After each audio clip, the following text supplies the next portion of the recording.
Claro, no sé si era mi internet o algo. ¿Está, doctor? Ahora se ve el power, chicos. ¿Escuchan? Hola. Y se ve. Sí, se ve el power. Bueno, ahora sí. ¿Va a querer luz o todavía no? No, está bien. Gracias. ¿Eh? Listo, vamos a tratar de estar en el tiempo que nos queda. Buen día, ¿cómo están? ¿Es ahora? Porque me queda el título este. Bueno. El tema de hoy tiene que ver con la cardiopatía isquémica. Vamos a hablar de angina de pecho, factores de riesgo, qué hacemos con un paciente con ANGOR, con diagnóstico de ANGOR o con sospecha de cardiopatía isquémica, ¿no? Algunos conceptos y algunos conocimientos previos como para tener una idea de lo que estamos hablando, de la importancia del tema que vamos a conversar desde el punto de vista de la salud de todos los individuos, ¿no? Fundamentalmente, desde el punto de vista conceptual, se define ANGOR como un dolor isquémico de origen cardíaco que ocurre como consecuencia de un desbalance entre la oferta en el miocardio, obviamente, ¿no? Obviamente esto es lo que llega a través de la coronaria. La causa más común del dolor anginoso es, 95% de los casos, está relacionado con una obstrucción en una arteria coronaria, ¿no?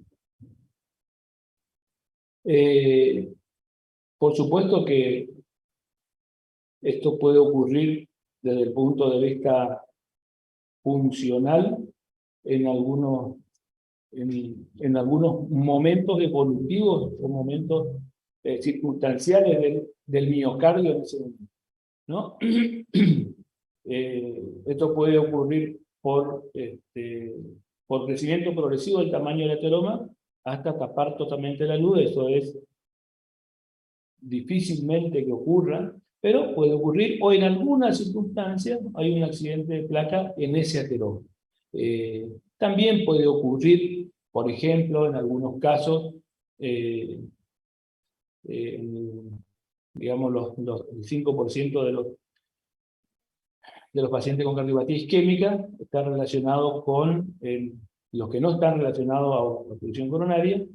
Puede ser por vasculitis, puede ser por embolia en las coronarias, puede ser síndrome X, el famoso síndrome X cardíaco, síndrome X coronario. Disección coronaria, bueno, esto sería cuando se realiza algún procedimiento endoscópico, ¿no? También puede ocurrir espasmo coronario, ¿no? Estas son las circunstancias en las que pueden ocurrir, además de la cardiopatía isquémica, el dolor anginoso. También existe, y cada vez se ve más en la actualidad, ANGOR con coronaria sana, ¿no? Esto en general un aumento exagerado del consumo de oxígeno del miocardio, como es el caso de la hipertrofia ventricular izquierda o la estenosis aórtica o la miocardiopatía hipertrófica. Pueden, con coronarias normales, en algunas circunstancias particulares del miocardio, puede aparecer una alteración en la oferta de oxígeno cuando la demanda es demasiado oxígeno. Bueno, para recordar, porque a veces nos acordamos, cuáles son los síntomas que pueden presentar las enfermedades del corazón. Fíjense ustedes, por síntomas que pueden ser, es un motivo de consulta y tenemos que asociar en algún punto con enfermedad cardíaca. La disnea, ¿no? Tanto decir que nosotros hablamos de semiología de la disnea, hablamos o intentamos buscar fundamentalmente dos grandes grupos, ¿no? La disnea de origen cardíaco y de origen respiratorio, que son las más frecuentes, y después seguimos con la disnea por anemia, por alteraciones electrolíticas, por alteraciones de ácido básico, la psicógena, pero siempre buscamos la parte cardíaca, ¿no? El otro motivo de consulta, dolor o molestia torácica, que justamente ahora vamos a tratar una buena parte de esta charla vamos a tratar de hablar del dolor. El síncope, que ustedes ya habían visto, bueno, las palpitaciones, que en líneas generales puede estar relacionado habitualmente con arritmia, la tos y la fatiga, ¿no? Motivos de consulta, ¿no? Lo que sería lo mismo, el equivalente, cuáles son los síntomas en los cuales se presentan las enfermedades cardíacas, ¿no? Bueno, el dolor torácico es un reto en la práctica diaria de las emergencias, y acá comenzamos con algunos conocimientos, ¿no? La cardiopatía isquémica es la causa de muerte más frecuente en el mundo, 7.4 millones de muertos por año, lo que supone un 13.7% de las muertes, ¿no? Fíjense lo importante que una reducción del 1% en la mortalidad por cardiopatía isquémica supone una cantidad de 73.000 vidas salvadas al año. Eso es mucho, ¿no? Mucho viendo desde el punto de vista poblacional y desde el punto de vista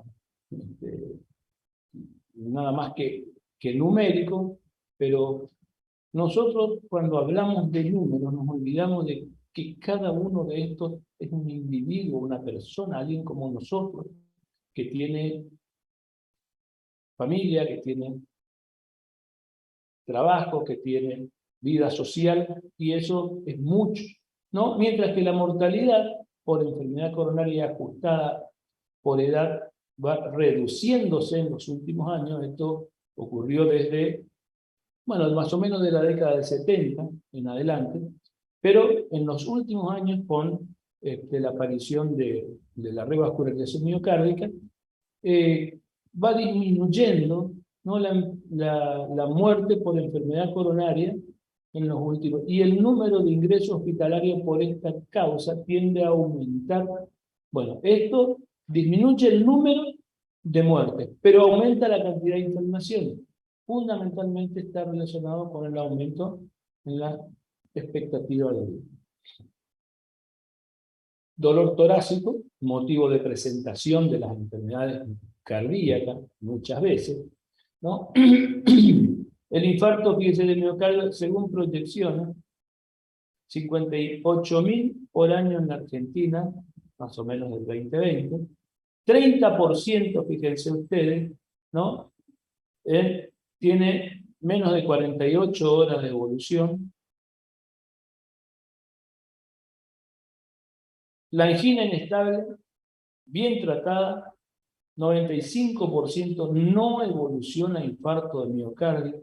Angina inestable, bien manejada, 95% no evoluciona a infarto agudo de miocardio. Eso es importante reconocer, ¿no?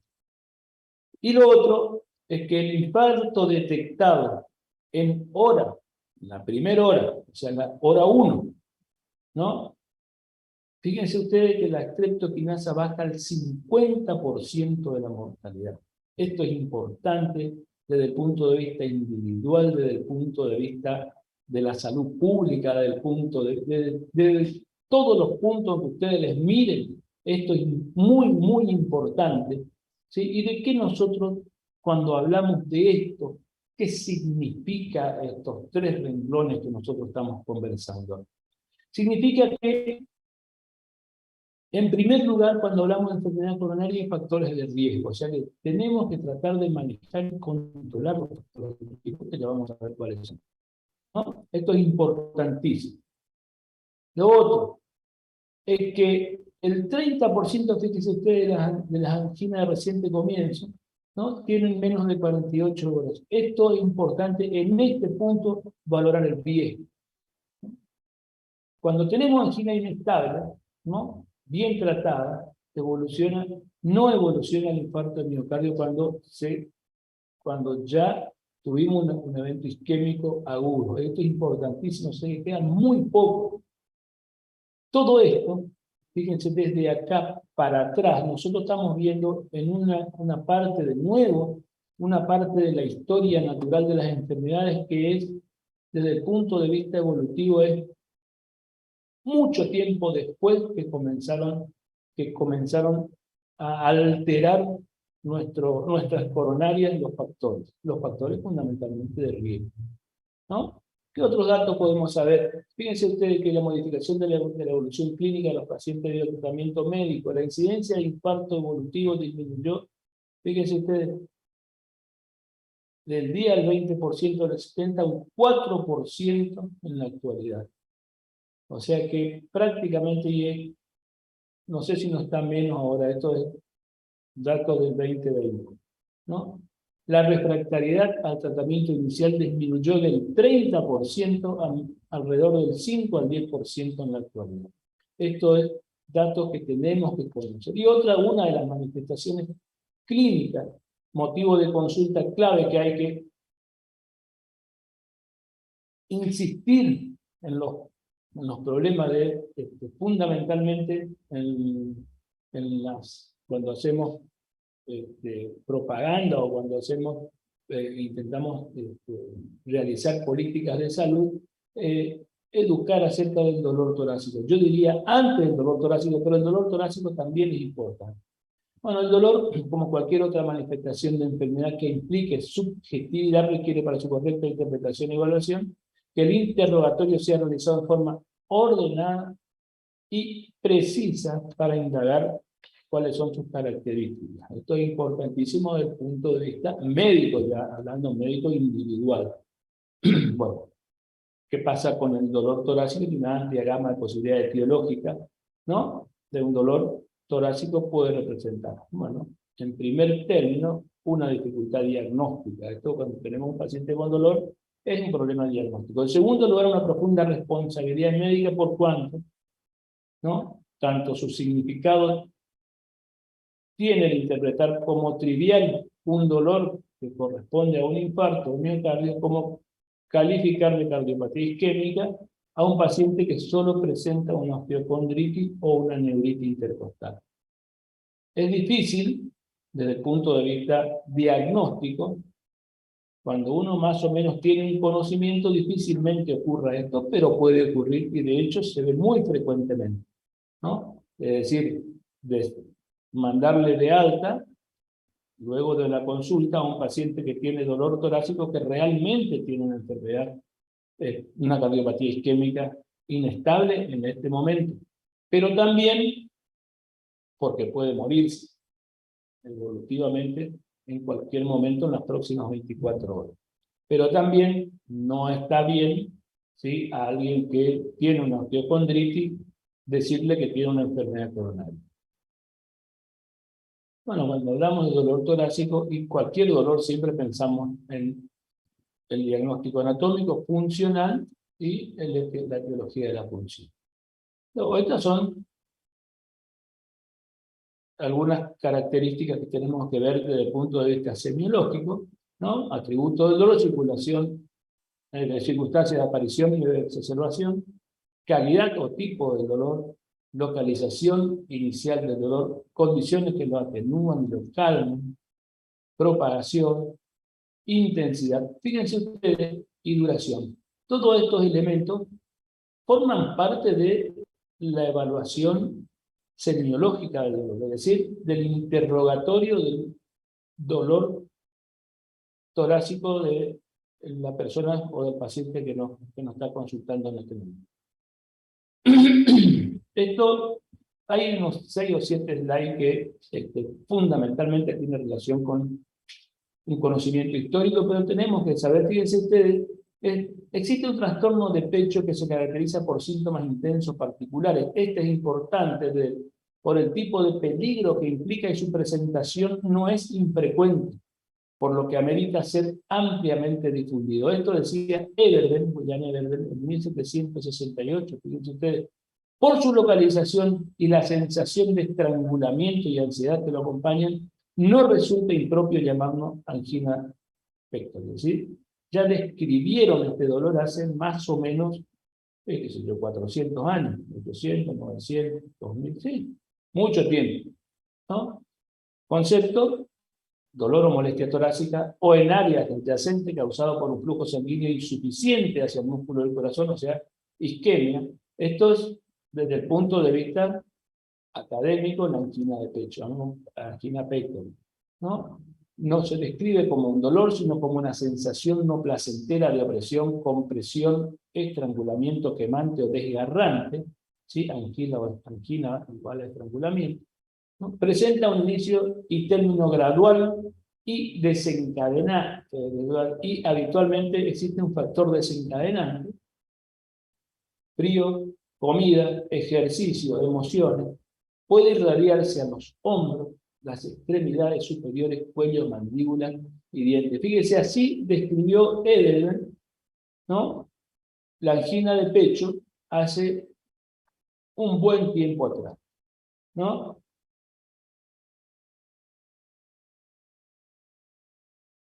O sea que ya describió las características del dolor, ¿no?, cuáles son los factores que lo desencadenan, dónde se puede irradiar. Fíjense, ¿no? Bueno, acá vamos a hablar algunas cositas del dolor cardíaco. El mecanismo de producción es complejo, no claramente comprendido. Debido a la isquemia celular se liberan sustancias como adenosina, bradyquinina, histamina, serotonina. La acidosis también o el aumento de potasio liberan estas sustancias que estimulan las terminaciones sensitivas de los nervios simpáticos intracardíacos, ¿no? Estas terminaciones son los receptores de una red de nervios que están en las fibras musculares cardíacas y alrededor de los vasos coronarios. Estos son los que llevan, ¿no?, esta red de nervio viaja a un plexo cardíaco y luego asciende a los ganglios simpáticos y a su correspondiente ganglio espinal. Por la médula espinal ascienden al tálamo y finalmente a la corteza, donde se hace evidente, obviamente, el malestar de la isquemia miocárdica es percibido en varias regiones debido a que es referido a los correspondientes dermatomas periféricos famosos, donde nosotros podemos ver que se propaga o a donde, digamos, sí, sería la propagación, digamos, donde propaga el dolor de origen miocárdico, ¿no? Desde el punto de vista de la etiopatogenia, dijimos, ¿no es cierto?, la aterosclerosis coronaria es la causa más frecuente. La arteritis coronaria es una que no es muy frecuente, pero tal vez lo veamos en algún punto, pero no veamos las terapéuticas. Las valvulopatías, estenosis e insuficiencia aórtica, ya vimos cuáles son, en algún punto, cuáles son las fisiopatologías de por qué produce alteración de la oferta de oxígeno fundamentalmente, en el caso de la insuficiencia aórtica, y en el caso de la estenosis, una alteración de la oferta y la demanda de oxígeno por la hipertrofia miocardial. Las miocardiopatías forman parte de otras enfermedades que pueden desencadenar angina como manifestación clínica, y después están los espasmos coronarios, la famosa angina de pecho. Desde el punto de vista de la etiopatogenia de la enfermedad coronaria, acá tenemos que hablar de la arteriosclerosis, ¿no? Todo lo que tiene que ver con un poco desde el punto de vista evolutivo con el paso del tiempo, con la edad, y desde el punto de vista estrictamente, acá sí, estrictamente de salud, ¿no?, los famosos factores de riesgo que van a intervenir o que, si están presentes, desencadenan el aumento de la obstrucción coronaria por un ateroma, es decir, la famosa arteriosclerosis, ¿no?, en la arteria coronaria. Los factores de riesgo, tenemos la edad. Esto vendría a ser factor de riesgo. Antiguamente teníamos factores de riesgo que se podían modificar y los que se podían modificar, ¿no? Pero ahora se tratan definitivamente de hablar de factores de riesgo, porque de alguna forma, salvo la edad y el sexo, también es discutible, no se pueden cambiar. Edad, y tabaco, diabetes, antecedentes familiares, hipertensión arterial, hipercolesterolemia, forman parte de los que están cursando nutrición. Seguramente me van a decir, acá les falta uno. ¿Cuál es lo que me falta acá? Obesidad. Obesidad y síndrome metabólico. Bueno, entonces, la presentación clínica de las cardiopatía isquémica, de la enfermedad coronaria. Esto ya habíamos hablado en algún punto. De todas formas, es importante que reconozcamos. Es decir, en la historia natural de la enfermedad coronaria, cómo se puede manifestar desde el punto de vista clínico. Fíjense ustedes, angina inestable, angina inestable, infarto de miocardio, insuficiencia cardíaca y muerte súbita. Esto puede ser que ocurra así, como la evolución natural desde los factores de riesgo, la hipertensión, la edad, la dislipemia, el síndrome metabólico, la obesidad, sedentarismo, faltó el sedentarismo, ¿no? Actuando a través de, digamos, fenómeno inflamatorio del endotelio vascular coronario, aparece la placa ateromatosa y evoluciona en algún momento evolutivo, cuando la persona hace alguna actividad, una actividad no frecuente, comienza a tener dolor de pecho, dura menos de 5 minutos, bueno, opresivos, retroesternal, puede ser la mandíbula, el hombro, todas las características que ustedes conocen, ¿no? Dura menos de 10 minutos, cede espontáneamente o, digamos, con el reposo o con nitrito. Entonces se llama angina crónica estable, una cardiopatía isquémica. En algún momento evolutivo, o por algún estrés, o por alguna actividad extra, o por no cumplir, o por ser obeso, y sedentario, de pronto hace porque estaba mirando el partido de fútbol y se perdió el equipo, ¿no? Entonces, el estrés aumenta el flujo y hay un accidente en la placa ateromatosa de su coronaria y inestabiliza. Inestabiliza con una serie de elementos, puede ser un hematoma intraplaca, puede ser una úlcera de la placa con activación plaquetaria, obstrucción y desobstrucción por vasoespasmo. Entonces hace una angina inestable, ¿no? Que puede, porque duró más tiempo obstruida, hacer un infarto sin Q, un infarto no transmural. Entonces, listo, pasa. Después, 10 años después o 5, hace una oclusión completa y hace el infarto agudo, ¿no? Y después de todo esto, después que tuvo el infarto, 1 o 2 episodios, comienza con disnea, autopnea, hipertensión de cuito, de miembros inferiores, ingurgitación yugular, cuarto ruido, tercero, taquicardia, galope, y tiene insuficiencia cardíaca, que después se muere.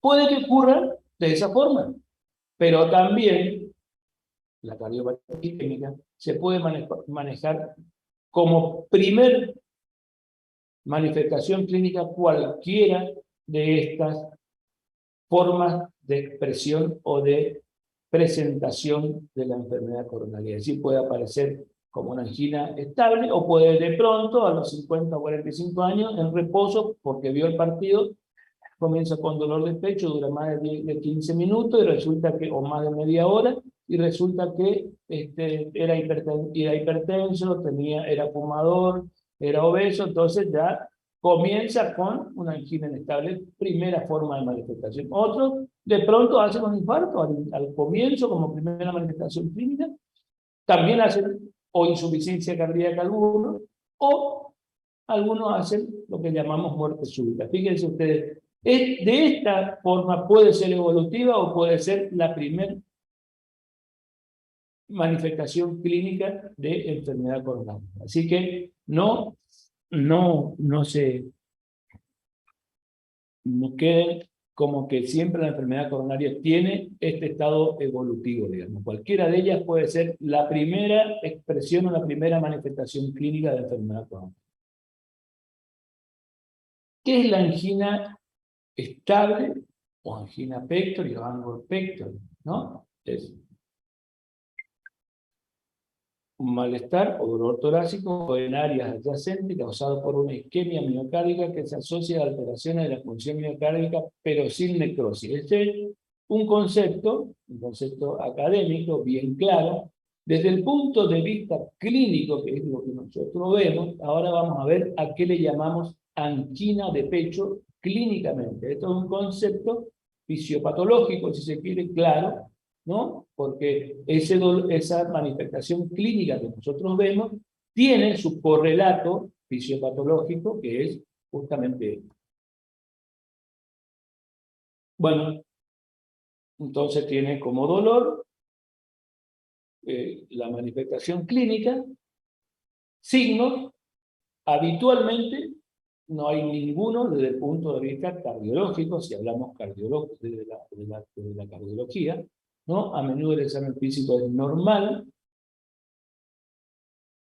El examen de laboratorio son habitualmente normales, es decir, si es exclusivamente una enfermedad, una angina de pecho, porque primaria, porque si no, ya estamos hablando de anemia y todo eso que forman parte, que también pueden producir ANGOR, pero es un ANGOR secundario.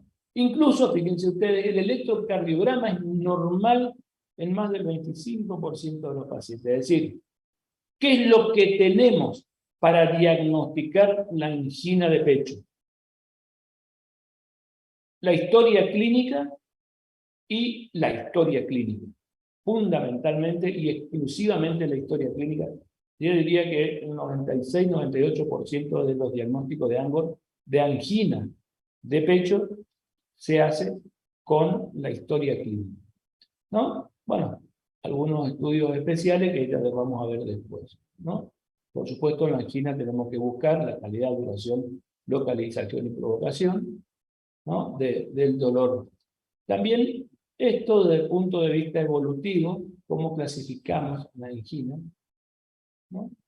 Es decir, desde el punto de vista clínico, el ANGOR es el dolor torácico que aparece durante el esfuerzo o luego de un estrés que dura típicamente menos de 10 minutos, académicamente se dice menos de 20, dura menos de 20 minutos, cede con el reposo o con un nitrito. Eso, si cumple esas tres características, decimos que tiene una angina, el paciente tiene un ANGOR típico.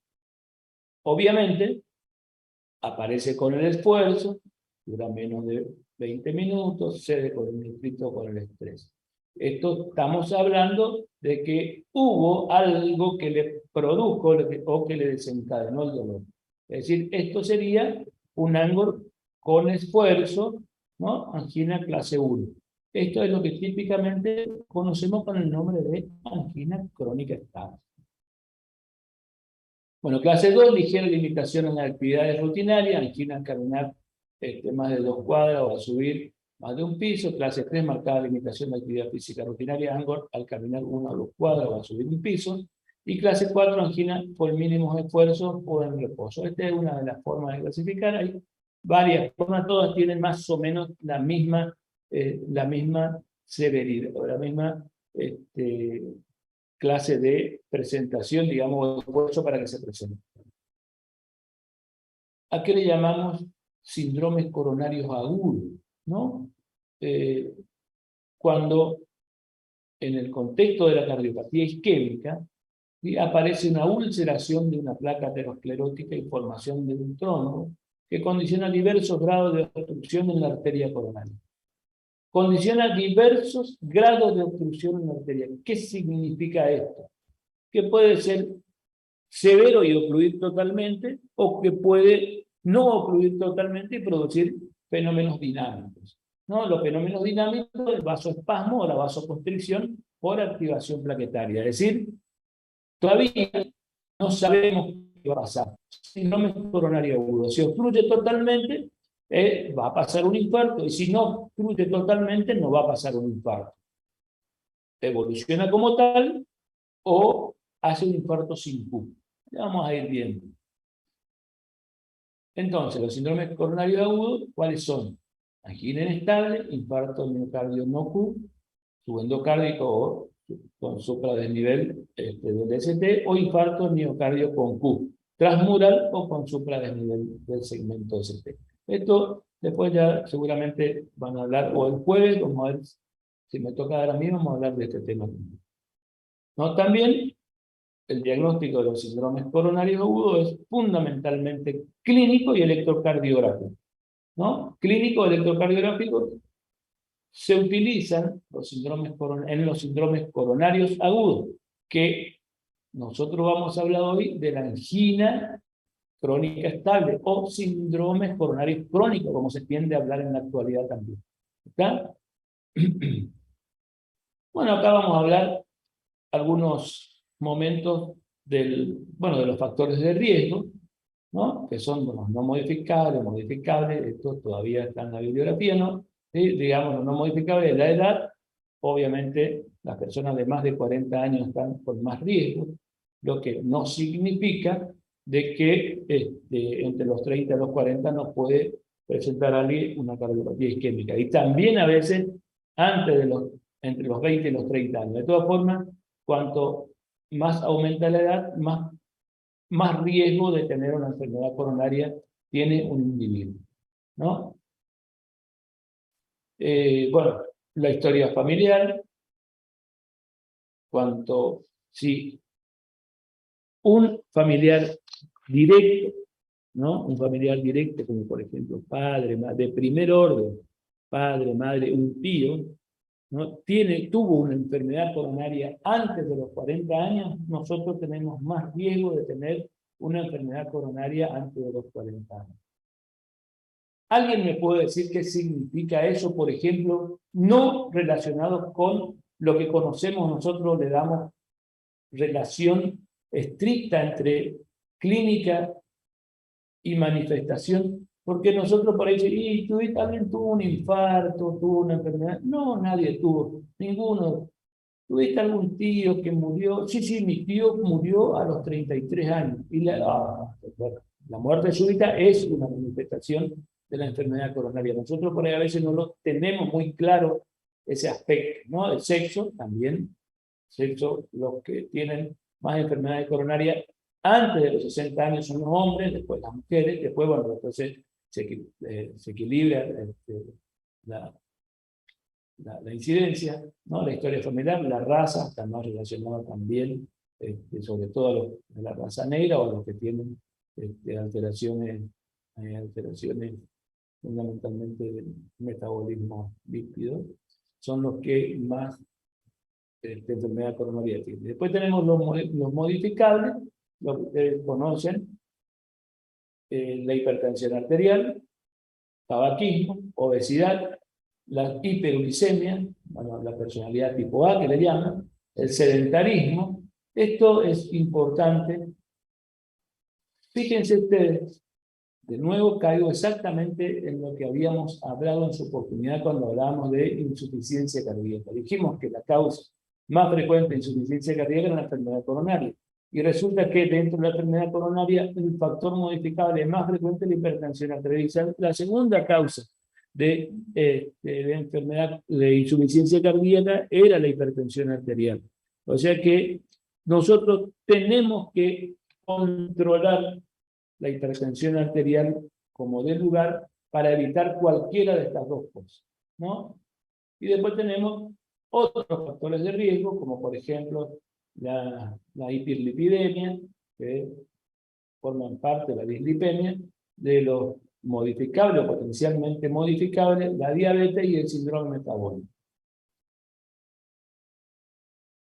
Esto es para que tengamos una idea de qué es lo que pasa desde el punto de vista de la obstrucción arterial en la coronaria, ¿sí? Desde algún momento evolutivo de nuestra vida. Yo creo que, no solo creo, sino que estoy seguro, desde que comenzamos a nacer, comenzamos a envejecer, ¿no? Así que desde que nacemos, digamos, comenzamos a envejecer, ¿no? ¿Cómo? Y bueno, seguramente la edad no es un factor de riesgo en esas circunstancias, pero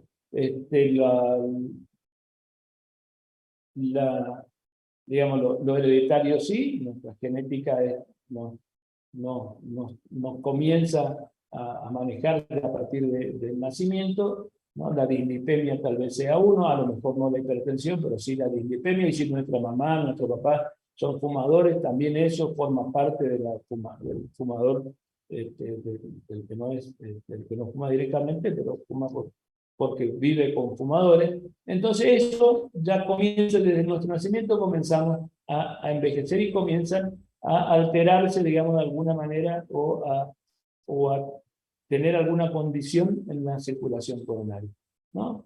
Algunos tienen más suerte y comienzan después de la adolescencia, otros antes, otros más tarde. ¿Sí? Y comienzan a alterarse el endotelio, el subendotelio y las capas medias de la arteria coronaria a juntarse lípidos fundamentalmente y comienza a obstruir el flujo y la circulación. Mucho tiempo esto es asintomático. Hasta que llega a una etapa evolutiva y un porcentaje de obstrucción en que sería la primera y la segunda fase, en que pueden aparecer los síntomas en la fase 3. ¿Cuáles son los síntomas? Ya dijimos cuáles pueden ser todos los síntomas, ¿no? Pueden ser una angina de pecho, cuando hicimos la actividad física, o puede aparecer, bueno, los síndromes agudos, el infarto, la angina, la muerte súbita. Esta etapa es clave también porque nosotros hoy día ya mejoramos la sobrevida de casi todas de estas manifestaciones clínicas de enfermedad coronaria y mejoramos la expectativa de vida de las personas. Entonces, acá tenemos que actuar mucho. La idea es que tenemos que actuar mucho acá, en la etapa, en la fase 1, en la fase 2. Cuando estamos en la fase 3, angina de pecho, sin duda hay que tratarla. A esto nos vamos a referir exclusivamente hoy, a la cardiopatía isquémica crónica y a los síndromes coronarios agudos que no sean infarto del miocardio, sobre todo con un DACU, ¿no? Por supuesto que desde que aparecen los síntomas hasta que llegamos a la fase 5, ¿cuál es la fase 5? En líneas generales, hablamos de la insuficiencia cardíaca y o la muerte. Rápidamente, esto yo creo que ustedes conocen bien, desde el punto de vista de la aterosclerosis, ¿no? ¿Qué es lo que pasa con la dislipemia, fundamentalmente, la hipertensión arterial, ¿no? ¿Qué es lo que pasa con, bueno, la formación de la estría grasa, de tipo 1 a tipo 3, formada por, bueno, macrófagos cargados de lípidos en forma de éster de colesterol y células musculares lisas, va produciendo un engrosamiento de la íntima, ¿no? Hasta que llegamos al tipo 4, lesión formada por células del músculo liso rodeada por tejido conectivo, ¿no? Que pueden presentar lípidos extracelulares difusos, ¿no? Que se entremezclan con macrófagos, linfocitos T y células musculares lisas. ¿Qué pasa? En este momento, bueno, obviamente que ahí es donde pueden aparecer la famosa placa, esta es la famosa placa inestable, ¿no? La placa fibrosa, tipo 4 y 6, 5 y 6, es una placa más avanzada, llamada lesión fibrosa, o así.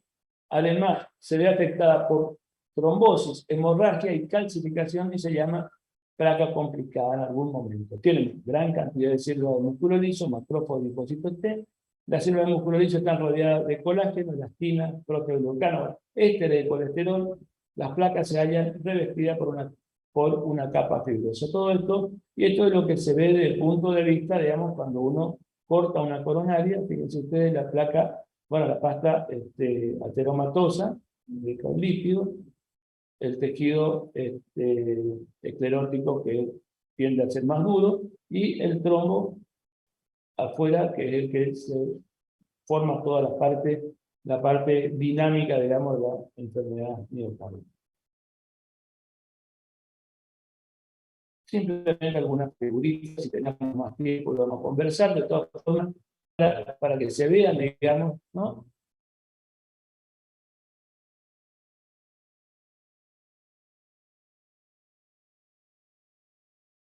De lo que venimos hablando, una coronaria normal, bueno, comienza con el colesterol, la plaquita, la hipertensión arterial, la hipercolesterolemia, el tabaco, la diabetes mellitus, la obesidad, el sedentarismo, y comienza a tapar las arterias coronarias, ¿no? Fíjense ustedes, si la obstrucción no es completa, se produce una disminución de la cantidad de sangre que irriga, ¿no? Que pasa hacia adelante, y ahí comienzan a aparecer las manifestaciones clínicas.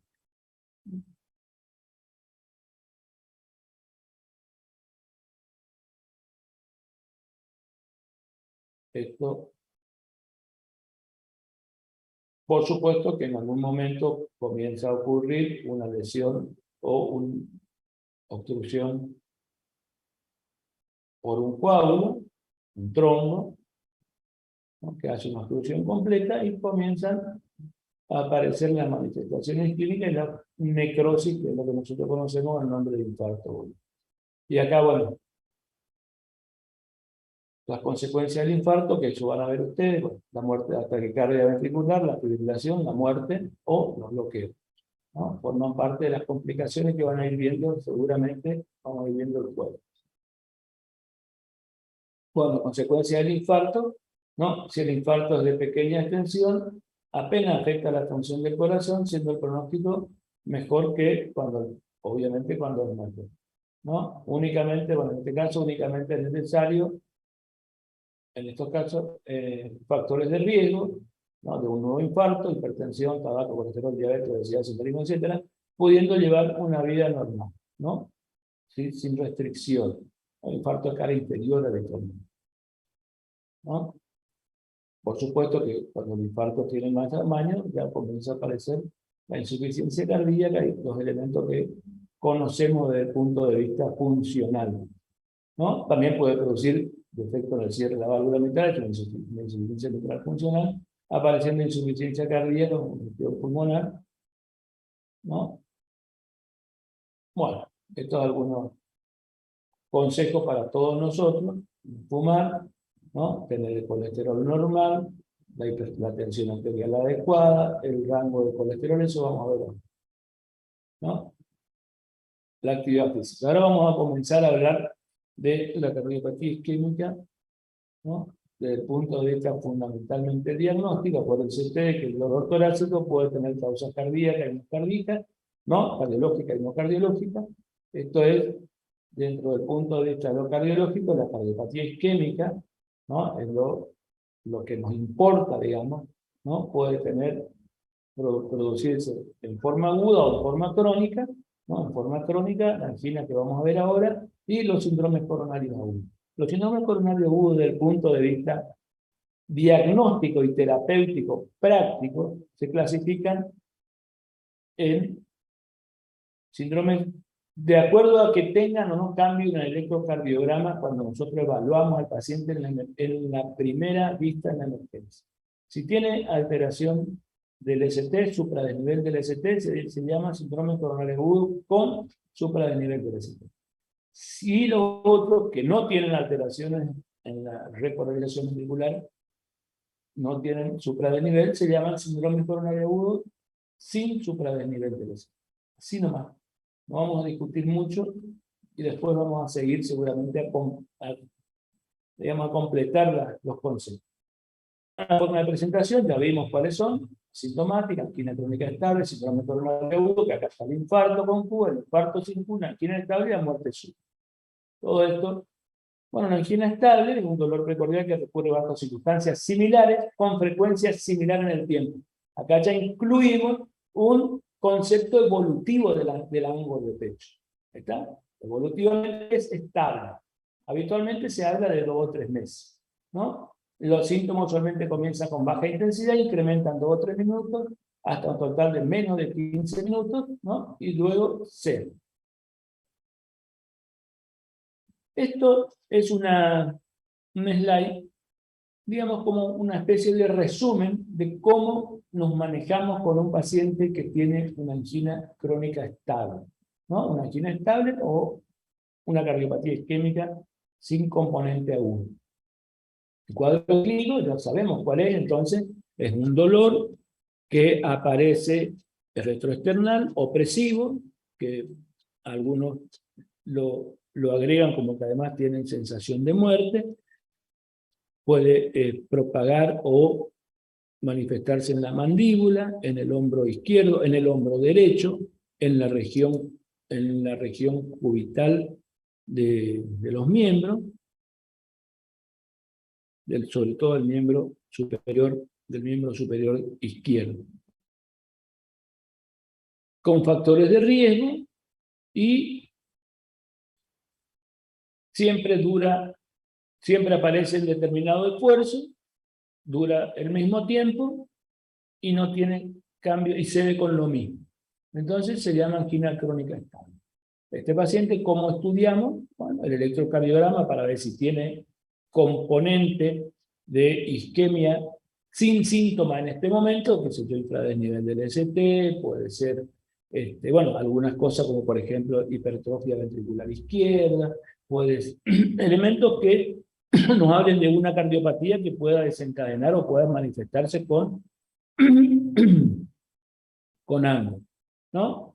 Entonces el electrocardiograma dijimos que habitualmente era normal, así que tenemos una angina con un electrocardiograma normal. ¿Qué tenemos que hacer con este paciente? Tenemos que buscar la clase funcional del ANGO, ¿no? Como a veces dudamos de la clase funcional y tenemos que realizar un test de provocación, ¿no? ¿Qué hacemos con el test de provocación? El test de fuerza, la famosa prueba ergométrica, ¿no? Que se le hace, puede ser caminando, puede ser sentado, puede ser acostado, ¿no? Se le produce se le realiza en el laboratorio o en el consultorio donde tiene que haber qué puede pasar con una persona que le estamos estudiando un dolor de pecho y tiene una cardiopatía isquémica. Bueno, infartarse, puede ser una taquiarritmia, puede ser una fibrilación ventricular durante el esfuerzo. O sea que tenemos que tener un lugar donde, además del electrocardiógrafo, tenemos que tener un desfibrilador tubo-orotraqueal como por lo menos para desfibrilar y manejar una vía aérea.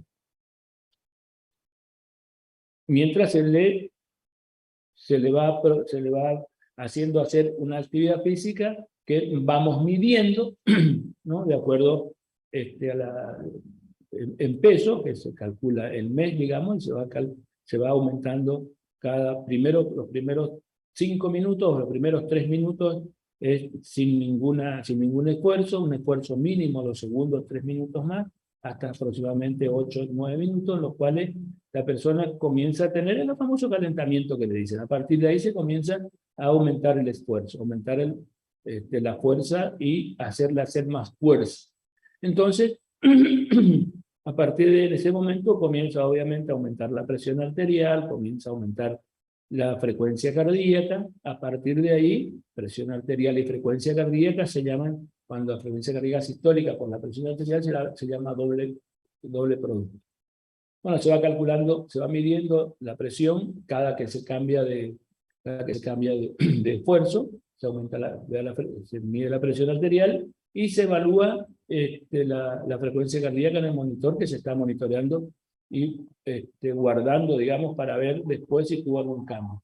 Obviamente le decimos, mira, si tenés dolor o si te cansas, tenés que avisar, ¿no? Porque a veces está en la segunda, tercera carga, comienza a tener dolor de pecho. Miramos y está con 150, 160 frecuencia cardíaca y 200, 100 de presión arterial y infra de nivel del ST. Bueno, tenemos que disminuir el ritmo inmediatamente, disminuir el ritmo, no pararle totalmente inmediatamente, pero sí disminuir al mínimo el ritmo durante 1 o 2 minutos y después, obviamente, el reposo. Y si no cede, bueno, nitrito, por supuesto, con monitoreo electrocardiográfico continuo. No, a partir de ahí se evalúa y se calcula después la clase funcional. Digamos. La clase funcional, en la prueba ergométrica se calcula en METs. Y el punto de corte es menos de 7 MET o más de 7 MET. Es decir, si antes de 7 MET, que sería la tercera carga aproximadamente, de acuerdo a los planes que se usan, de acuerdo, comienzan con, o tienen dolor, o comienzan con alteraciones electrocardiográficas, o arritmia, o cambia el ST. A partir de ahí, bueno, decimos que tiene una prueba ergométrica que es positiva, con isquemia a baja carga, menos de 7 metros. Esto significa un alto riesgo de que evolucione hacia un infarto agudo de miocardio, o una angina inestable, o una muerte súbita. Entonces, una vez que tenemos ese, directamente va a una coronariografía para evaluar el porcentaje de obstrucción coronaria. Esto es con la prueba ergométrica. Lo mismo con el ecoestrés, es más o menos similar, pero en vez de mirar el trazado electrocardiográfico lo que se ve es la contractilidad miocárdica también cuando se le va realizando con el estrés o digamos, lo que se hace para estimular y producir el aumento del consumo de oxígeno miocardio. A veces son algunas drogas y otras veces el esfuerzo físico. O si no, el estudio de perfusión miocárdica también, pero esto vendría a ser directamente, una vez con el ecoestrés lo mismo se ve exactamente y se hace exactamente el mismo cálculo que la prueba ergométrica. Es decir, y si en la prueba de esfuerzo o en el eco nos dice que tiene de bajo riesgo y que, por ejemplo, después de los 8 o 9 meses de esfuerzo, el paciente se cansa, no cambia el electrocardiograma, no tiene dolor de pecho y se cansa nada más, bueno, decimos que tiene tal clase funcional, ¿no? De 8, 9 o 10 meses, ese paciente recibe tratamiento médico y no va a coronariografía.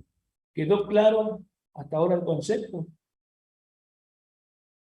Es decir, cuando tenemos diagnóstico de angina de pecho en una persona que tiene factores de riesgo, más de 2 factores de riesgo, bueno, la edad o diabetes, y en un ángulo típico, es de una persona que más del 85-90% de la causa de ese dolor es la enfermedad coronaria. Entonces, tenemos que evaluar funcionalmente y demostrar hasta hasta qué esfuerzo puede llegar sin cambio o sin síntomas. Prueba ergométrica o ecoestrés, ¿no? Ahí se define. Bajo riesgo va al cine coronario, perdón, bajo riesgo va el tratamiento médico. Manejo de la hipertensión arterial, manejo de, bueno, en este caso llevamos el tratamiento, aspirina, beta bloqueante, IECA y estatina. Casi siempre deben llevar eso. Bueno, manejo general del paciente que tiene una angina crónica estable o manejo de un paciente con dolor coronario, con dolor torácico presumiblemente isquémico o factores de riesgo, dejar de fumar, manejo de la dislipemia, ¿no? El objetivo primario es llevar a un LDL de menos de 100 miligramos de cilitro. Hay mucha discusión acerca del valor, todo eso, pero menos de 100 yo creo que es suficiente. Actividad física de 30 minutos 3 a 4 veces por semana. ¿Sí? Lo ideal es más de 180 minutos por semana. ¿Sí? Manejo del peso, disminuir o adecuar el índice de masa corporal. Aspirina de 80 a 100 miligramos por día, es decir, hay un tratamiento que son no medicamentosos y un tratamiento medicamentoso. Dentro del no medicamentoso, bueno, dejar de fumar, la actividad física, la dieta, ¿no? El peso. Y desde el punto de vista medicamentoso, bueno, obviamente el manejo de la dislipemia, ya vamos a ver con qué. Objetivo un LDL por debajo de 100, actividad física ya dijimos, a un antiplaquetario, aspirina, 80 a 100 miligramos día, o clopidogrel, 75 miligramos día. Si utilizamos clopidogrel desde el ingreso, desde el inicio hasta los 3 meses, tenemos que medir y controlar cada 3 o 4 meses, controlar el número de plaquetas, suele producir plaquetopenia o disminución plaquetaria. Inhibidores de los ECA, bueno, sobre todo a los postinfartos, ¿no? El inhibidor de los ECA. Si hay hipertenso, manejamos como, de acuerdo a la medicación, que el paciente responda adecuadamente, o a los que tienen insuficiencia cardíaca siempre, y a los que salieron de alta después de un infarto, siempre debe llevar un IECA. Beta bloqueante, inhibidores de la ECA, aspirina y estatina deben llevar todos los pacientes. El objetivo de cifra de tensión arterial es menos de 130/85. ¿Estoy siendo claro hasta acá?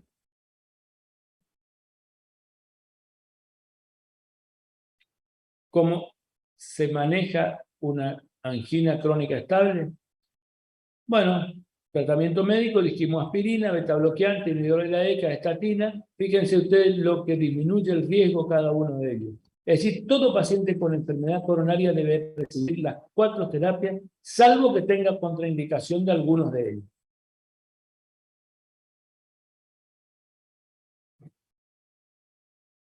Bueno, de acuerdo, fíjense ustedes, el dolor torácico, las posibilidades de tener una enfermedad coronaria. Alta posibilidad, un dolor anginoso típico. ¿Qué es el dolor anginoso típico? Ya les dije cuál es. Lo que tiene las 3 o 4 características de, en el interrogatorio del dolor, ¿no es cierto? Enfermedad coronaria conocida, diaforesis, infarto o estertores durante el dolor, cambio en el ecocardiográfico durante el dolor, esto es el riesgo, fíjense ustedes, ST más de 0,5 milímetros, o inversión de la onda T más de 2 milímetros, cambios hemodinámicos durante el dolor. Si tiene un paciente en agudo esto, tiene esta posibilidad o esta probabilidad de tener enfermedad coronaria.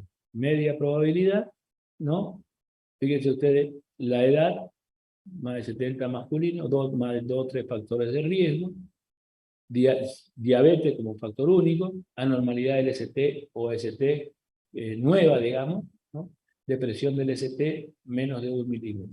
Esto es cuando alguien tiene un dolor de pecho y tiene mediana probabilidad de tener una enfermedad coronaria, y baja cuando claramente es un dolor atípico, electrocardiograma normal, bueno, y no tiene ninguna alteración electrocardiográfica. Bueno, de vuelta, de las causas cardiovasculares del dolor y las causas no cardiovasculares, ¿no? La isquemia, el infarto, ya vimos, y la no isquémica, las pericardiopatías, la hipertensión pulmonar y la patología aórtica suelen dar dolor. Y también me quedó acá que a veces puede formar parte o desencadenarse o manifestarse clínicamente con dolor torácico, es el prolapso de válvula mitral. Es decir, en los isquémicos son claramente, no vamos a discutir mucho porque se observan y conocemos bien, ya discutimos varias veces, pero los no isquémicos, esto sí, y tendríamos que agregarle acá al prolapso de válvula mitral. Y después las causas no cardiovasculares, tenemos las pulmonares, todas las que ustedes conocen como causa de dolor torácico. Esto es importante saber porque ya comenzamos a hablar, ¿no?, del dolor torácico, que no es la angina crónica estable, ¿no? Ya el que consulta a la guardia por dolor precordial. Fíjense ustedes, 15% suelen ser infartos. En un hospital general, ¿no? 30-35% ángulo inestable. 4% con infartos enviado a la casa. Esto, por error obviamente, ¿no? Esto una de las cosas que habíamos hablado anteriormente al comienzo de la charla. Por supuesto que el infarto caminado, el infarto sin tratamiento médico, duplica, fíjese, el riesgo de muerte entre las primeras 72 horas, ¿no? Importante en todo esto es realizar un diagnóstico, no solo que rápido, sino que también adecuado. Bueno, el cuadro de presentación, tenemos que pensarnos cuando hay dolor de pecho, bueno, es un síndrome coronario agudo, bueno, tenemos que evaluar el tipo de dolor, es retroesternal, los síntomas aparecen con el esfuerzo de emociones, se alivia con el reposo nitrito. Esto es simple, el dolor no anginoso, dolor atípico y dolor típico. Estas son las 3 características de acuerdo, ¿no? Angor típico, la que cumple todas las características. Las 3. Angor atípico, la que cumplen 2 características, no cumple las 3. Y dolor no anginoso no cumple ninguno, ¿no? Así nomás de simple, no vamos a discutir mucho. No sé cuándo decimos que tiene un angor típico. Cuando tiene un dolor de pecho retroesternal, los síntomas aparecen con esfuerzo de emociones, se alivian con el reposo con nitrito. Le podemos agregar la duración. Bueno, de vuelta, para que no nos olvidemos, ¿no?, cómo se puede manifestar, fíjense ustedes, la cardiopatía isquémica. Bueno, angina e infarto, sobre todo los agudos, ¿no? Habíamos hablado la angina estable, la que estuvimos hablando hasta ahora, y después la inestable, el infarto sin elevación del ST y con elevación del ST. En la actualidad a todo esto se le llaman síndromes coronarios agudos. Y vamos a comenzar a hablar qué pasó ahora con ese paciente que tenía el dolor de pecho, duraba 15 minutos, seguía con el con el descanso con el nitrito. Comenzaba siempre cuando cuando veía que le hacían un gol a su equipo del cual él es hincha, ¿no? O cuando hace siempre la misma actividad, aparece el dolor. ¿Qué pasa cuando apareció estando acostado, en reposo, sin ningún problema? Dura más de lo que duraba antes, más de 15 o 20 minutos, o no cede con el nitrito o con el reposo. Estamos hablando de que cambió la característica del dolor. Entonces ya no es más una angina crónica estable, es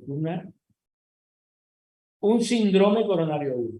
Antiguamente se llamaban preinfartos, angina inestable, lo mismo. De todas formas, no es que cambia mucho, lo único que cambió fue el nombre, pero el concepto queda siendo igual.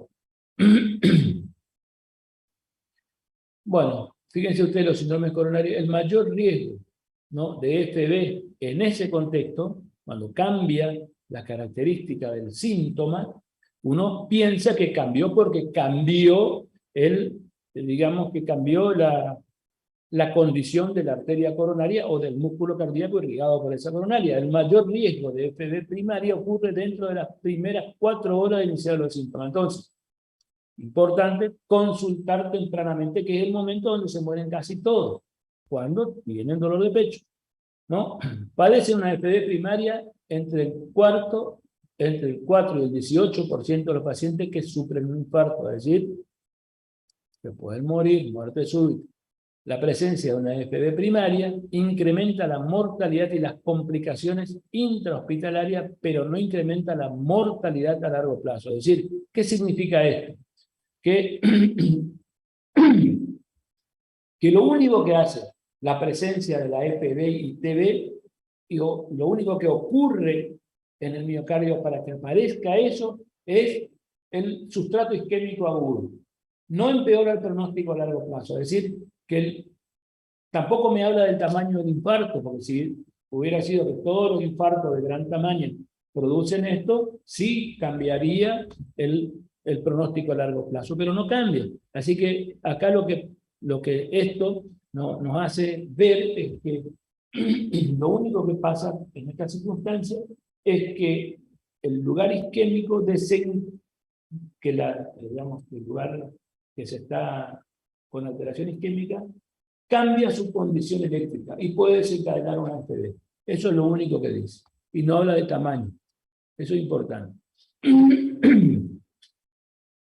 Bueno, esto ya para recordarnos, angina inestable, infarto sin ST, infarto con ST, ¿no? De la nomenclatura antigua.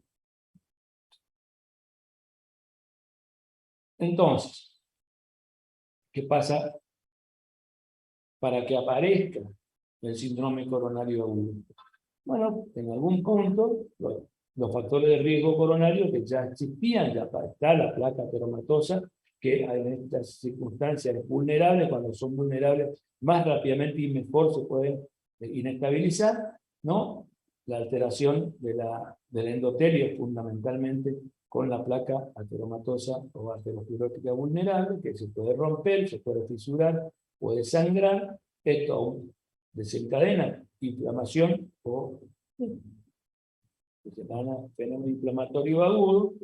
La inflamación aguda, que es lo que pasa habitualmente, va a desencadenar o comienza a producir elementos trombóticos, activación plaquetaria y también puede producir vasoconstricción arterial. Por supuesto que todo esto reduce, ¿no? Aparece una reducción brusca del aporte de oxígeno miocárdico. Y estos tres, la trombosis, la activación y vasoconstricción, son fundamentalmente la vasoconstricción y la activación plaquetaria, son elementos muy dinámicos. El trombo es un poquito más estático, digamos, ¿no? Una vez que ocurre, pero aún así, cuando aparece un evento, cuando aparece un trombo, inmediatamente aparece un trombolítico, que de acuerdo a la velocidad, quién es el que predomina en esa circunstancia, es si aumenta más el trombo o se lisa más rápido el trombo. Pero sí los elementos dinámicos, como por ejemplo la vasoconstricción, se pueden mejorar y se pueden manejar en forma aguda. Entonces, dentro de los síndromes coronarios agudos, dijimos que con supradesnivel del ST, este es el que más del 90% de los casos, más del 90% de los casos, sin dolor de pecho con supradesnivel del ST, persistente, más del 90% de los casos evoluciona hacia una onda Q y a un infarto transmural. Ese vamos a ver después. Si no tiene dolor torácico o síndrome coronario agudo, no tiene supradesnivel del ST, ¿sí? Ahí puede ser dos cosas, o una angina inestable o un infarto no Q. El diagnóstico de infarto no Q, o antiguamente, y en algunas épocas, y también todavía en la actualidad algunas escuelas, ponen el peso del diagnóstico de infarto al aumento de las enzimas, sobre todo, digamos, las troponinas o cualquier marcador de necrosis celular miocárdica. ¿Y cuándo suben esto? Estos suben más tarde, cambian después de las 3 o 4 horas. Por eso es que en el interín y en lo evolutivo, cuando estamos viendo la película, tenemos que ver qué es lo que va a pasar antes. Y vamos a ver cómo se puede observar antes, ¿no? Porque si no, nosotros vemos que los que tienen dolor torácico, síndrome coronario agudo, sin supradesnivel del ST, ese grupo, los sin supradesnivel del ST, ese grupo hay hasta un 5 u 8%, algunos hablan de hasta un 12%, de que evolucionan hacia una onda Q durante la internación en la unidad coronaria. Es decir, que también pueden aún ellos pueden tener un infarto transmural. Y otro grupo, durante la evolución, en las primeras 24 horas de internación, aumentan la CPK o las troponinas. Y no aparece la Q. Eso se llama síndrome coronario agudo, sin supradesnivel del ST, infarto no Q. ¿Estoy siendo claro hasta acá? Por favor, alguien que me hable. Sí, profe. Bueno. Profe. Bueno, entonces, la angina estable es reducción del flujo sanguíneo miocardio, ¿no? Causado la mayoría de las veces por un trombo generado en un accidente de placa. Es decir, algo cambió y desde el punto de vista clínico algo cambió dentro de la coronaria, desde el punto de vista clínico cambiaron las manifestaciones, ¿no? Rara vez puede ser causado por espasmos coronarios, ¿no? O por enfermedades que eleven la demanda de oxígeno, por ejemplo, hipertiroidismo, fiebre, anemia, feocromocitoma, etc. Tratamiento médico, percutáneo o quirúrgico, y vamos a ver. Fíjense ustedes cómo esto es casi todo lo mismo en algún punto, ¿no? No hay tanta diferencia desde el punto de vista causal entre un tipo y otro de los síndromes coronarios agudos, es decir, entre el que no tiene ST y el que tiene. Casi todos tienen la misma fisiopatología. ¿Qué es lo que pasa? Hay uno que se tapa toda la arteria y el otro no se tapa. Esa es la gran diferencia. Lo único, pero el resto es todo igual, ¿no? El infarto con Q, sin Q y angina inestable no hay diferencia. La oclusión coronaria no es un hecho puntual y estable, sino discontinuo, muchas veces con revascularización espontánea. Suele ocurrir la revascularización espontánea en un grupo de alrededor del 10% de los pacientes con supra-ST, ¿no? Mientras que el diagnóstico diferencial entre infarto y angina inestable se basa en la evolución de marcadores biológicos y por lo tanto es a posteriori, eso es lo que yo le decía anteriormente.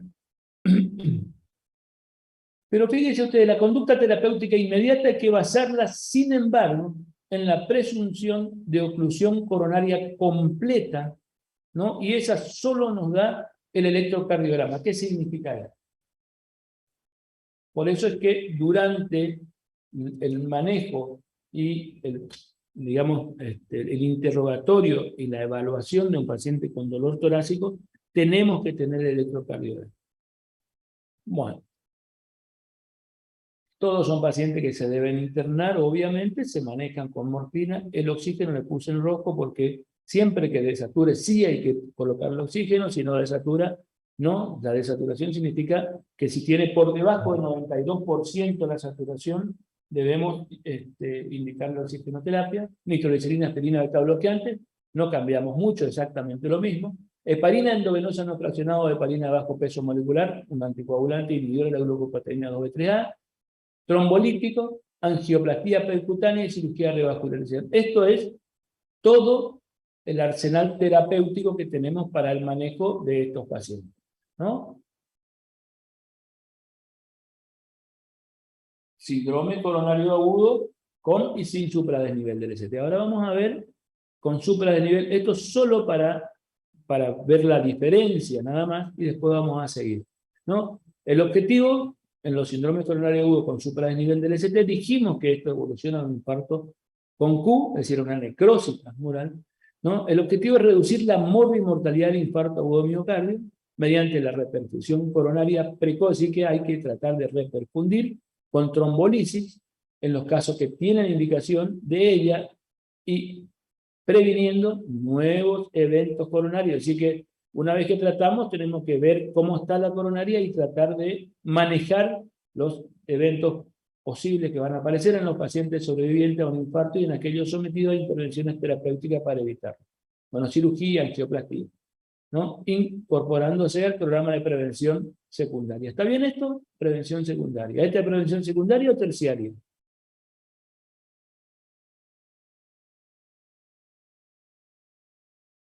Bueno, eso hablando solo conceptualmente y para tener una diferencia con el síndrome coronario sin supradesnivel del ST. Bueno, dijimos que los pacientes que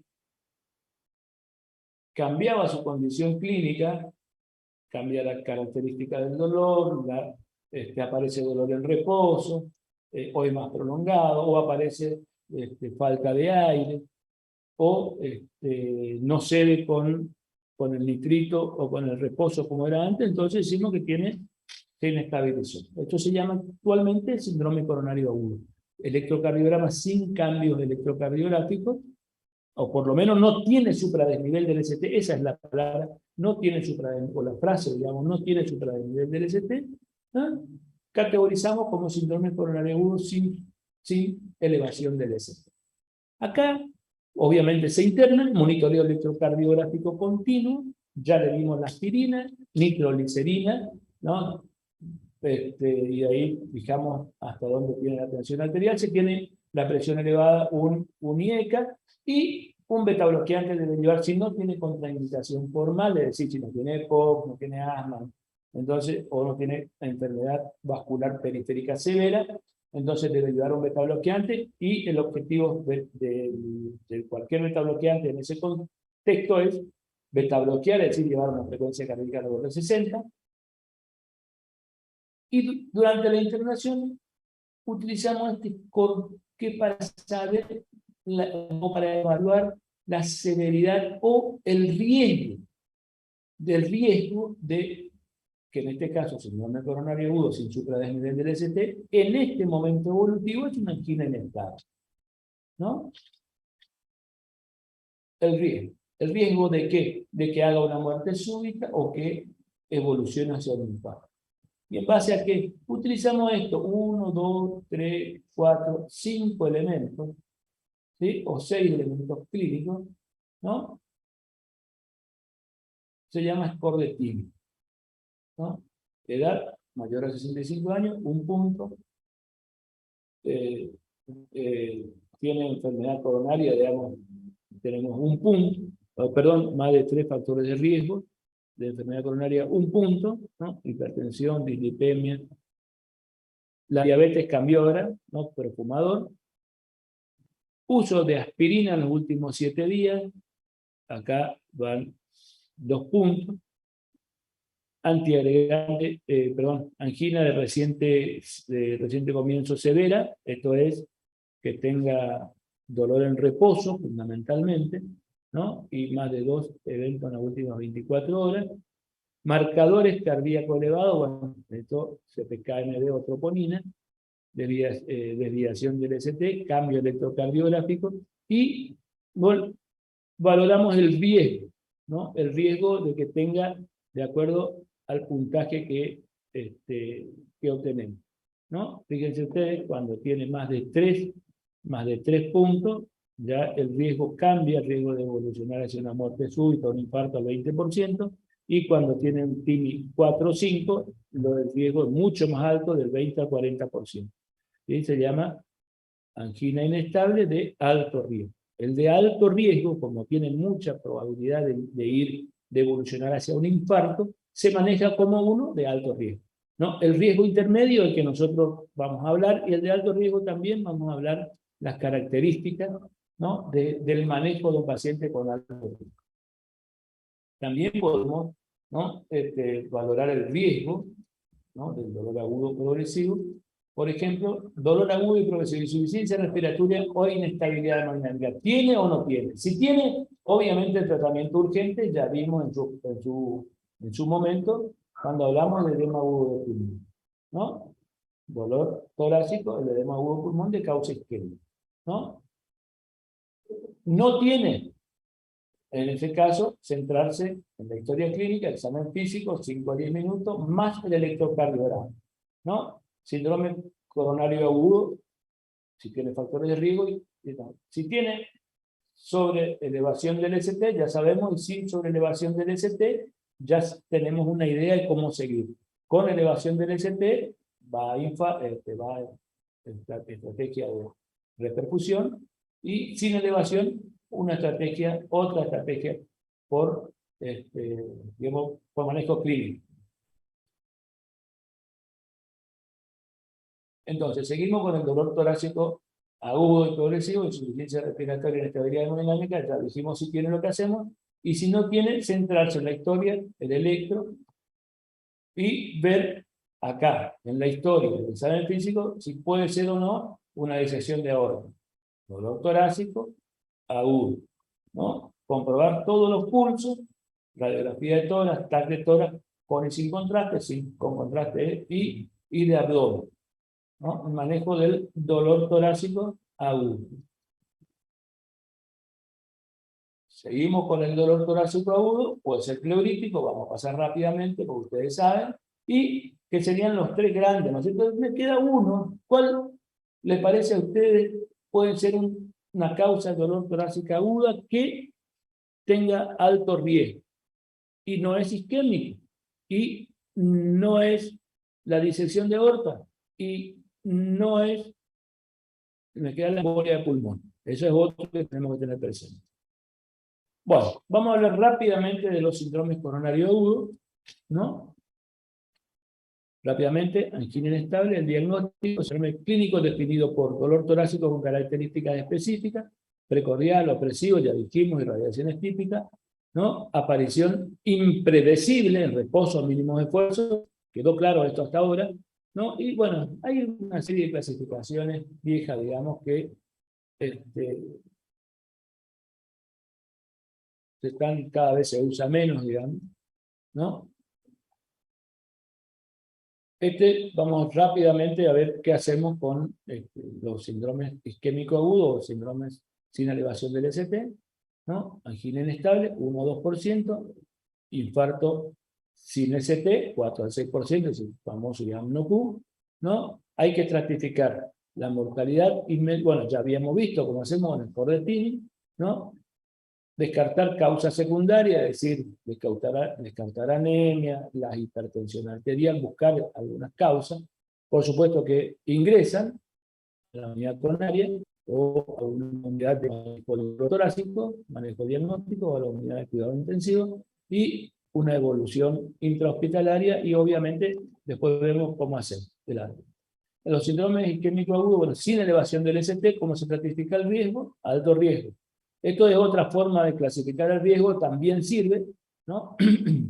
Alto riesgo, lo que tienen signo de disfunción sistólica ventricular, o sea, que tienen signo de insuficiencia cardíaca, tercer ruido, insuficiencia mitral, tensión arterial debajo de 90 milímetros de mercurio, que tengan edema agudo de pulmón, es decir, que tengan shock o edema agudo de pulmón, que tengan ángulo prolongado más de 20 minutos a pesar de los nitritos, es decir, esto es importante, ¿no? Es decir, ¿quiénes tienen alto riesgo? Los que tienen cambio hemodinámico o edema de pulmón, o descompensan una insuficiencia cardíaca. ¿Quién otro? Los que tienen más de 20 minutos a pesar de los nitritos. ¿Quiénes más? Los que tienen desviación, ¿no?, del ST, cambio del ST de más de 0,5 milímetros en 2 o más derivaciones. Lo otro, ¿quiénes más? Los que tienen arritmia ventricular no sostenida. Angor posinfarto, es decir, si ya tuvo un infarto y ahora tiene Angor, con o sin cambio el electrocardiograma, y lo que aumenta la troponina. Tiene entonces en los síndromes isquémico agudo, ¿no?, síndrome coronario agudo sin elevación del ST, angina inestable, ¿quiénes son los de alto riesgo? Estos, ¿sí? Tienen alto riesgo.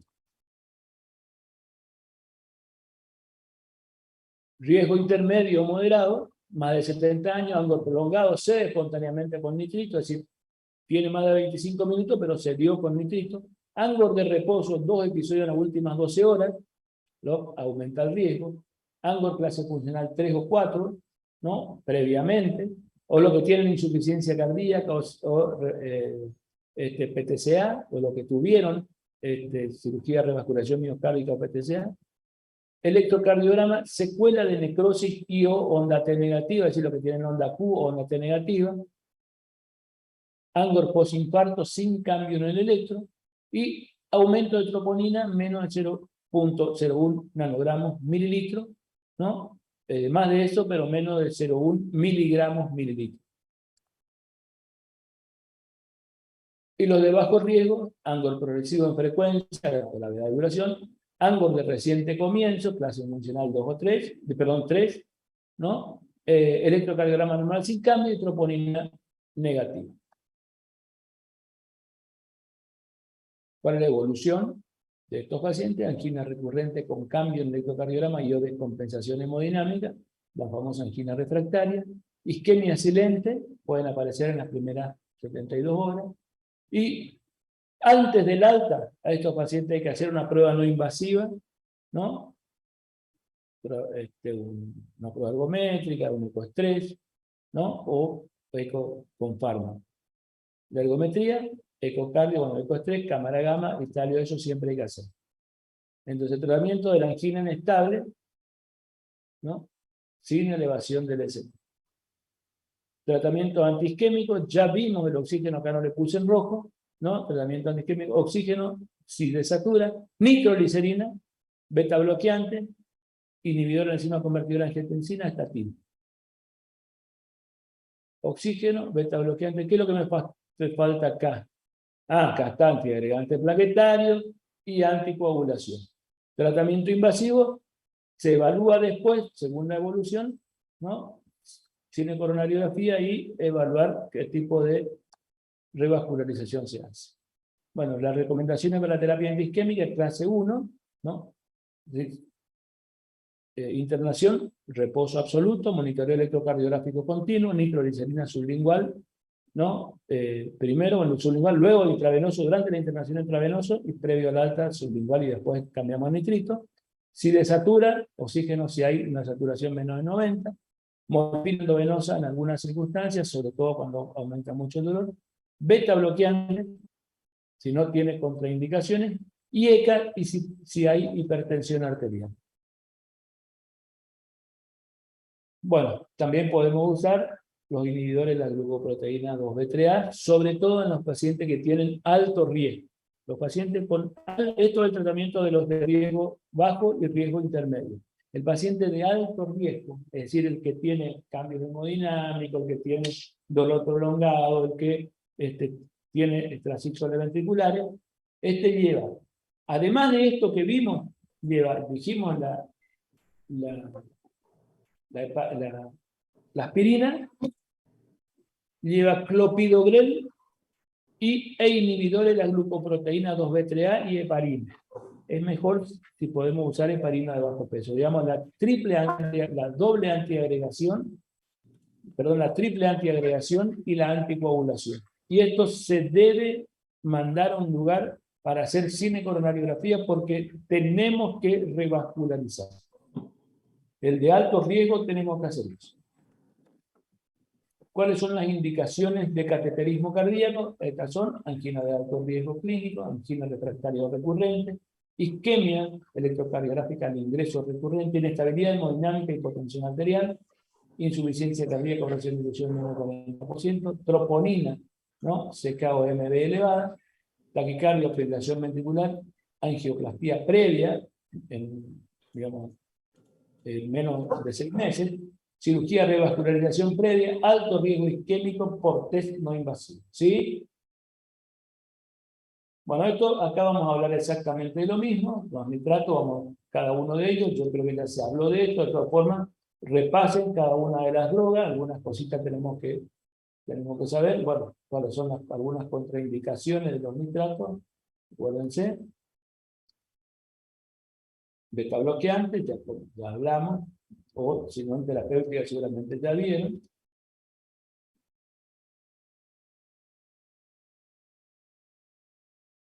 Y bloqueantes cálcicos, bueno, esto es criterio para clasificar el dolor torácico, bueno, esto ya vimos, fíjense ustedes, así es como angina típica, criterio los 3 positivos, ¿no? Dolor atípico, 4 a 6 o menos de 3 de estos positivos, dolor no coronario, ¿no?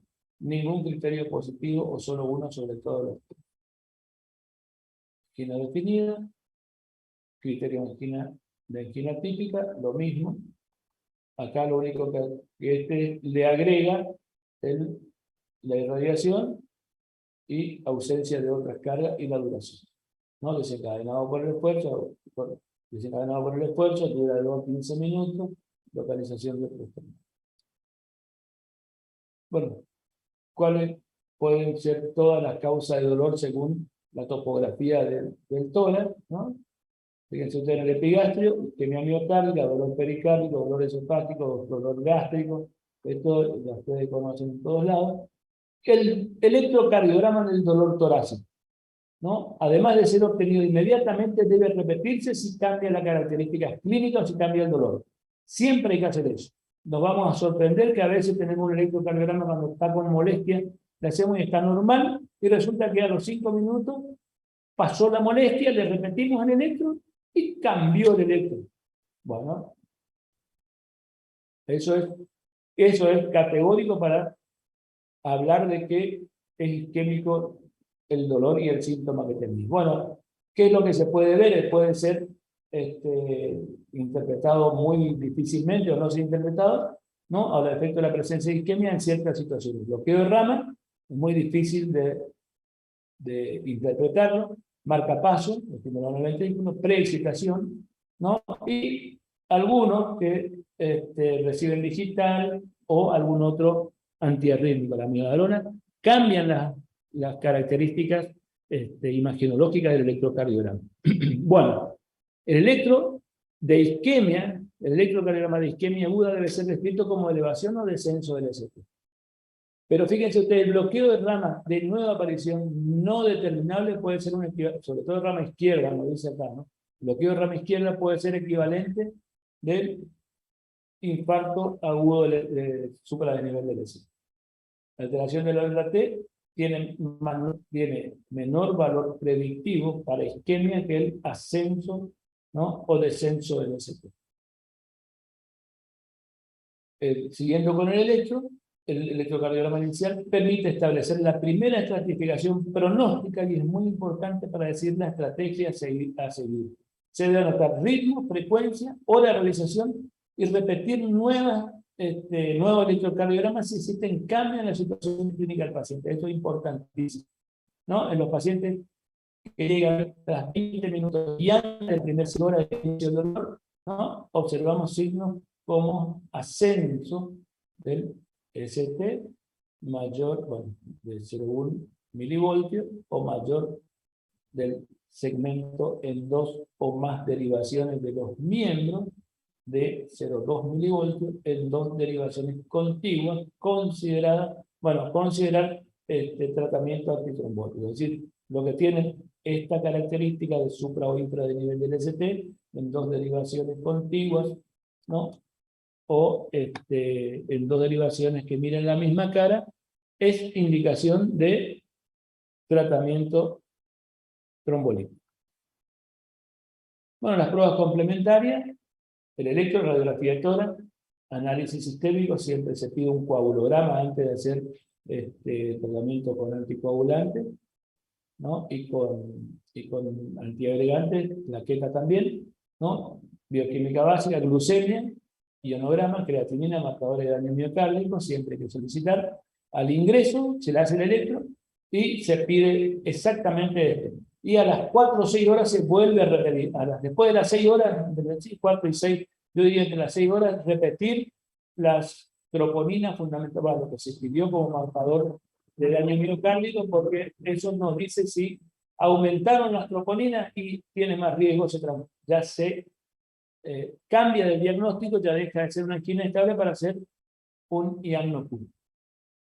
Bueno, los marcadores de daño, CPK, CPK-NB y la troponina. Los marcadores de daño miocárdico establecen el diagnóstico de infarto agudo miocárdico. Es decir, un síndrome coronario agudo sin elevación del ST puede tener marcadores de daño miocárdico negativo, ¿no? La sensibilidad y especificidad de todos estos marcadores se incrementan notablemente con dos determinaciones, es decir, con la seriación enzimática.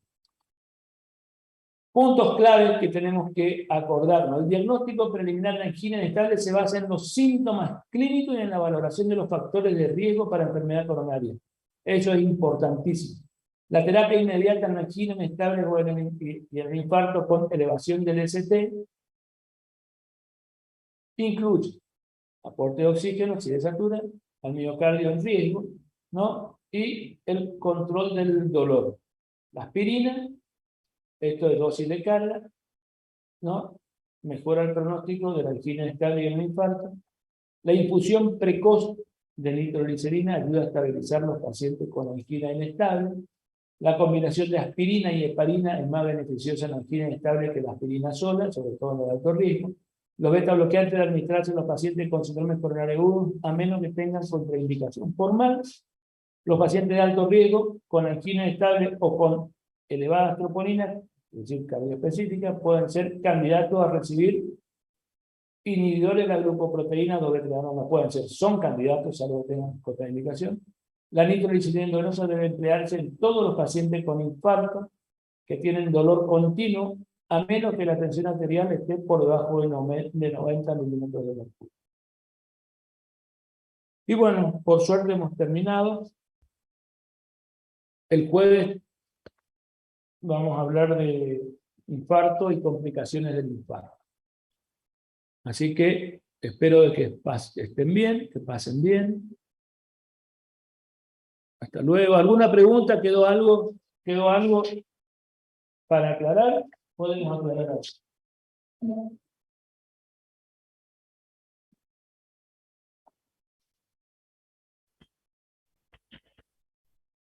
Profe, ahí en el chat preguntan si ya se sabe algo de la fecha de la era.